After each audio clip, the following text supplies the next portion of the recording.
This week is all about, and I'm sharing with y'all the 5th recipe of this group. Teresa said, don't count how many recipes. It just helps me in my head, Teresa. I'm not as smart. Just so you know, this is the 6th recipe. Oh, it's the 6th. This is the what's your count? All right.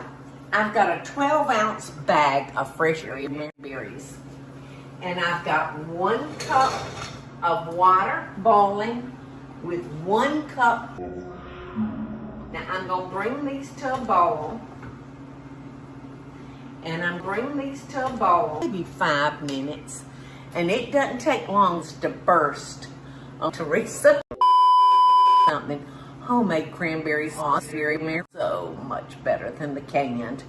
And I adore the nuts. But I put it in a cylinder dish, and I put the cranberries, and then I'll put a layer of the cream cheese, and then more cranberries, a layer of cream cheese, and you just dig deep, and oh my goodness, that is so good. But today I'm making a cranberry sauce. I can't remember with me, but this cranberry sauce, to me, it's just like over the top. So that's what I'm sharing with you today. And yeah, and like I said, I've got 1 bag of cranberries over here in 1 cup of sugar and 1 cup of water. You don't want to drown those berries. And I've got raisins. I've got crushed walnuts. I've got the Java. I've got some orange liqueur. It smells good enough to drink. Raisins, and in this little dish I have 1 cinnamon and 1 teaspoon of fresh ground. Now your fresh ground is not as strong as your ground sus. I hear them popping. Hear them popping? Yep. See the skin? How they just pop open? There's one right there that you can see real good if I can get him up there. That smell. Pop, pop. Hear it? It smells like a Pop, Christmas candle. pop. Fizz, fizz. See? We're going to add our... All right, so it says to put this on to simmer. So I'm going to do that. Our orange liqueur.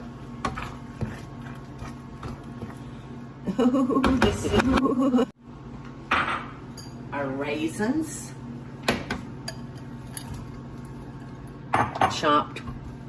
Oh, we'll probably find a lot of ways to use one. Doesn't that look beautiful? It just smells amazing. It smells like Thanksgiving. It smells like fall. It smells like up north, doesn't it, Eddie? Are you homesick? No. I don't want you to be homesick. Because this is home now.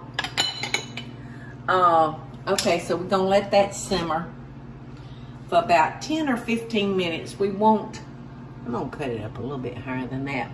But we want, that water to evaporate. And the liqueur.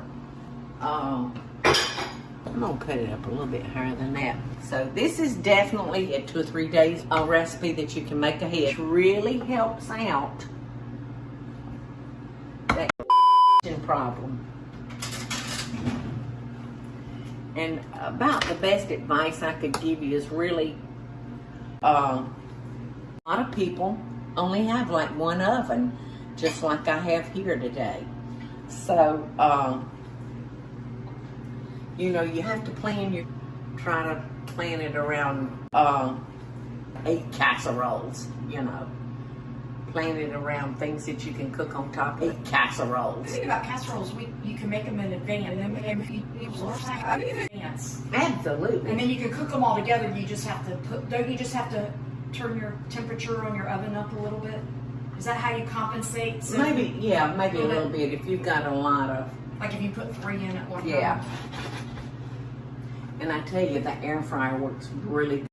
casseroles. It's true. I made squash casserole the other night, and I baked it off in the air fryer because I didn't want to, you know, turn on this big. So this tastes really, really. So we can let it simmer. I can really taste the orange liqueur in it. There might be only one difference that I would do, Wayne. And I would make it a little bit butter once. Imagine that. Once it refrigerated, wouldn't it coagulate on? Yeah. I'm using a big word. Although But- you did do that depressed Yeah. refrigerator. Yes, and you could see it. Yeah. You could.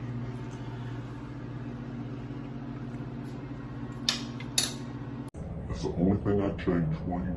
And by the time it gets through simmering, I may not even do that. Probably been 15 years. So I hope you're still high, Wayne. Hey y'all, it's Paula Deen. now if you enjoyed this video, be sure to like it, but so find out video like it, why haven't she actually done this? Why was that love and Best dishes, y'all. Sus.